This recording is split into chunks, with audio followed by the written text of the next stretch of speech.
Hello student, welcome CBSE physics.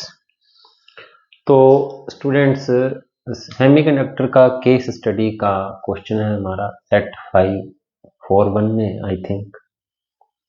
तो वैसे ये क्वेश्चन बेसिक नॉलेज के पॉइंट ऑफ व्यू से बड़े अच्छे क्वेश्चन हैं। 5 या 4 क्वेश्चन जो भी हैं, आइए डिस्कस करते हैं। जब germanium is doped with pentavalent impurity, energy required to free the weakly bond electron. तो बच्चों, जब पेंटावेलेंट इम्प्योरिटी ऐड की जाती है जैसे फास्फोरस, तो उसके 4 इलेक्ट्रॉन तो शेयर हो जाते हैं आगे जर्मेनियम के साथ, परंतु 5th इलेक्ट्रॉन जो है वो वीकली बाउंड रहता है। ये 5th इलेक्ट्रॉन मैंने दिखाया। तो जो 5th इलेक्ट्रॉन है जर्मेनियम फास्फोरस का, ये जर्मेनियम का एटम मैं दिखा रहा हूं ब्लू कलर से, इसको बहुत ही कम एनर्जी चाहिए। इसको इंटरस्टिशियल स्पेस में आने के लिए, तो वो 4 ऑप्शन दे रखे हैं हमारे को। 0.01 इलेक्ट्रॉन वोल्ट सही आंसर है। दूसरी बात, ऑप्शन में एक और है 0.001 है, वो गलत है। 0.01 बहुत स्मॉल एनर्जी, आसानी से ये वाला 5वां इलेक्ट्रॉन फास्फोरस का डिटैच हो जाता है बहुत कम एनर्जी से। जो बात समझने वाली है कि जर्मेनियम के इलेक्ट्रॉन को जब हमको कंडक्शन में लेके आना है तो जर्मेनियम के बॉन्ड को तोड़ना होगा, तब हमें 0.72 इलेक्ट्रॉन वोल्ट या इससे भी ज्यादा एनर्जी, ऑप्शन में था तो ज्यादा एनर्जी देनी पड़ेगी। वो शायद सिलिकॉन के लिए 0.72, बट अपना आंसर है 0.01 इलेक्ट्रॉन वोल्ट। तो इसके बाद जो नेक्स्ट क्वेश्चन है हमारा, इसमें भी सीबीएसई ने अपना जो ट्रिक छोड़े बगैर नहीं माने हैं। ये फार्मूला बहुत इंपॉर्टेंट है। हमें इंट्रिंसिक जब वो था सेमीकंडक्टर तब की दे रखी है कंसंट्रेशन इलेक्ट्रॉन्स या होल्स की। जब पेंटावेलेंट ऐड किया तो होल की इतनी है, इलेक्ट्रॉन की कंसंट्रेशन बताएं। तो हमारे पास बड़ा इंपॉर्टेंट फार्मूला है Ne into NH is equal to Ni square. तो सोल्व करना तो खास मुश्किल नहीं है, Ne पता लगाना है, Ni स्क्वेयर अपॉन NH हो जाएगा। Ni कितना है दे रखा है अपने को, 2 इंटू 10 की पावर 10 का स्क्वेयर अपॉन NH कितना है, 8 इंटू 10 की पावर 3। तो हमारे पास आंसर आ जाएगा 4/2 10 की पावर 17, सॉरी हाँ 4/8। 4/8 क्या होता है 0.5 इंटू 10 की पावर 7। ये आंसर आया सेंटीमीटर क्यूब में, ऑप्शन दे रखे हैं मीटर क्यूब में। यहां गड़बड़ कर जाएंगे बच्चे।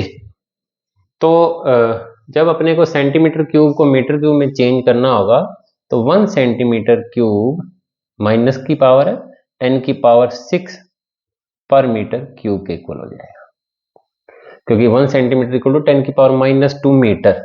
1 सेंटीमीटर 1 मीटर का 100वां हिस्सा होता है। तो क्यूब हो गया तो 10 की पावर 6 हो गया, और माइनस था इसलिए 6 हुआ। अगर ये प्लस में होता तो यहाँ -6 आता। तो इसलिए 0.5 इंटू 10 की पावर 17 इंटू 10 की पावर 6 पर मीटर क्यूब।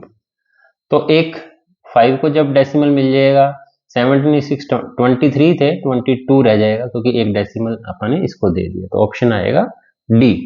तो बच्चे बहुत कंफ्यूज होंगे यहाँ पे, क्योंकि क्वेश्चन सेंटीमीटर क्यूब में है सारे डाटा, और आंसर पर मीटर क्यूब में पूछ रखा है बच्चों। तो during the formation of PN junction क्या होता है, इलेक्ट्रॉन और होल्स के बारे में थोड़ा सा इसको मैं रब करके समझा देता हूं।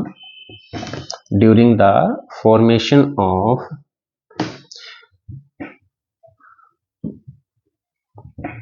जब पीएन जंक्शन बनता है तब इलेक्ट्रॉन और होल के बारे में क्या होता है। जो ही हम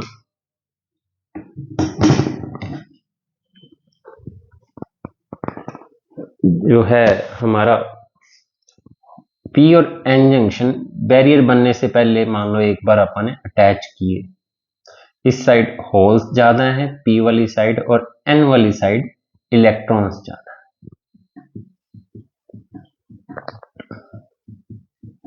इधर होल्स है, तो ऑप्शन में अपने को भी पी साइड से इलेक्ट्रॉन, थोड़े बहुत इलेक्ट्रॉन्स भी हैं यहाँ पे,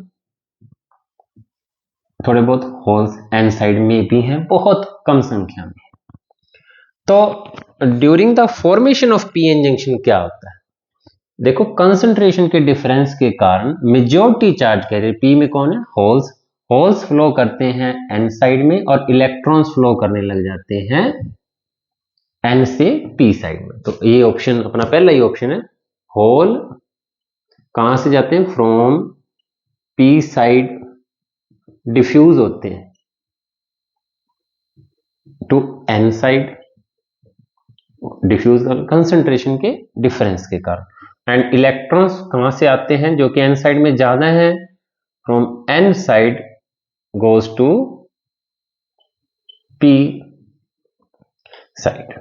तो ये ऑप्शन पहला ही है मेरे ख्याल से। तो ये क्वेश्चन बड़ा अच्छा है, ध्यान रखें जैसे ही पी और एन जंक्शन मिलाया जाता है फिर बाद में पोटेंशियल बैरियर बनता है, इलेक्ट्रॉन यहां पहुंचा उसकी वजह से नेगेटिव चार्ज, इलेक्ट्रॉन यहां से निकल गया एक एटम से तो पीछे बच गया पॉजिटिव चार्ज। तो ये बन जाता है potential barrier space charge region, immobile ion होते हैं, आयन्स हैं यहाँ पे नियर द जंक्शन, इसको बोलते हैं डिप्लीशन रीजन। छोटी छोटी बेसिक बातें हैं। इसी के बाद क्वेश्चन है जो इनिशियली जो है डिफ्यूज करंट और ड्रिफ्ट करंट के बारे में भी, जो ही ये पीएन जंक्शन बना डिफ्यूज करंट और ड्रिफ्ट करंट के बारे में क्या ख्याल है। तो डिफ्यूज करंट की मात्रा ज्यादा होती है ड्रिफ्ट करंट के मुकाबले में, ये बात थोड़ी सी मैं बता देता हूं। ये फोर्थ ऑप्शन है अपना, फोर्थ क्वेश्चन है और इसमें भी 4 ऑप्शन है। तो ड्यूरिंग, ये बात कहानी उसी टाइम की है जब पीएन जंक्शन के अंदर इनको मिलाया, during formation of PN junction formation of PN junction. पहले भी यही था कि होल्स कहां से कहां जाते हैं, इलेक्ट्रॉन कहां से कहां जाते हैं। अब डिफ्यूजन करंट पहले ज्यादा होता है, डिफ्यूजन करंट लार्ज होता है क्योंकि वो मेजॉरिटी चार्ज कैरियर के कारण होता है। Diffusion current is large and drift current is small. Initial की बात हो रही है, इनिशियली जब पीएन जंक्शन बनता है, थोड़ी देर बाद कहानी अलग है, बताता हूं अभी। Diffusion current is large and drift current is small. Drift current किनकी वजह से होता है, माइनॉरिटी चार्ज कैरियर, और डिफ्यूजन करंट होता है मेजॉरिटी चार्ज कैरियर के कारण। थोड़ी देर बाद जब हमने कोई बाइसिंग नहीं की, एक इक्विलिब्रियम आ जाता है, बाद की बात है, जब डिफ्यूजन करंट ड्रिफ्ट करंट के बराबर हो जाता है तो नेट फ्लो ऑफ चार्ज बंद हो जाता है। थोड़ी देर बाद की बात है, ये इनिशियली पूछा उन्होंने, इनिशियली तो डिफ्यूजन करंट ज्यादा है ड्रिफ्ट करंट स्मॉल है। थोड़ी देर बाद क्या होगा, डिफ्यूजन करंट ड्रिफ्ट करंट के बराबर हो जाएगा। पांचवा क्वेश्चन थोड़ा मैथमेटिकल है, उसमें भी उन्होंने कंफ्यूज कर रखा है। आइए फिफ्थ क्वेश्चन भी देख लेते हैं कि इनपुट दी गई हाफ वेव रेक्टिफायर और फुल वेव रेक्टिफायर को एक दे रखी इनपुट, आउटपुट की फ्रीक्वेंसी पूछ रखी है।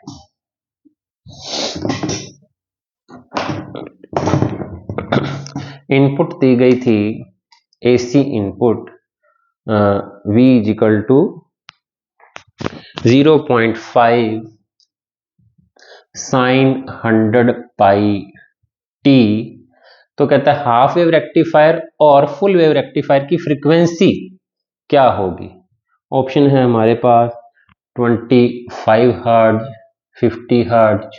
दो कॉन्सेप्ट मिलेंगे इस प्रॉब्लम को करने में अपने को। सेकंड ऑप्शन है हमारे पास 25 हर्ट्ज, 100 हर्ट्ज। थर्ड ऑप्शन है 50 हर्ट्ज। 50 हर्ट्ज फ्रीक्वेंसी और बराबर तो नहीं होगी, देख के हमको थोड़ा सा अंदाजा लगा सकते हैं, एक की दुगनी होगी। फुल वेव रेक्टिफायर की फ्रीक्वेंसी जो होती है दोगुनी होती है हाफ वेव रेक्टिफायर। बहुत इंपॉर्टेंट कॉन्सेप्ट है। और 50 हर्ट्ज 100 हर्ट्ज, तो ये दो तो ऑप्शन उड़ जाते हैं क्योंकि ये डबल नहीं है। हाफ वेव के मुकाबले फुल वेव रेक्टिफायर की आउटपुट फ्रीक्वेंसी डबल होती, बराबर भी नहीं होती, 4 गुना भी नहीं होती, डबल होती। अब इन दोनों में से एक ऑप्शन बचेगा। आइए पहले देखते हैं इनपुट की फ्रीक्वेंसी क्या है। तो वैसे लिखें अगर आप किसी अल्टरनेटिंग करंट को, तो लिखेंगे साइन 2, ये स्टेप यहां से देखें बच्चे, 2 पाई न्यू टी। तो अपने को इस फ्रीक्वेंसी को न्यू को 2 पाई से कंपेयर करना है। 100 2 पाई न्यू को किससे कंपेयर करेंगे? 100 पाई से। तो यहां पाई से पाई कट जाएगा, न्यू आ जाएगा 50 हर्ट्ज। तो यानी कि इनपुट फ्रीक्वेंसी जो आई है उसकी फ्रीक्वेंसी 50 हर्ट्ज है।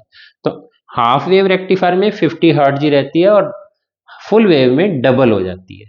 तो ये हमारा option fourth, half wave rectifier में जो आउटपुट होती है वो वही फ्रीक्वेंसी होती है जो हमारी इनपुट की होती है, परंतु फुल वेव रेक्टिफायर के अंदर फ्रीक्वेंसी डबल हो जाती है। याद रखें, ध्यान रखें बच्चे, हर बार ये क्वेश्चन आया हुआ है, कई सेट के अंदर आया हुआ है। तो थैंक यू बच्चों, चैनल सब्सक्राइब कर लें। बहुत ही इंपॉर्टेंट केस स्टडी के 5 क्वेश्चन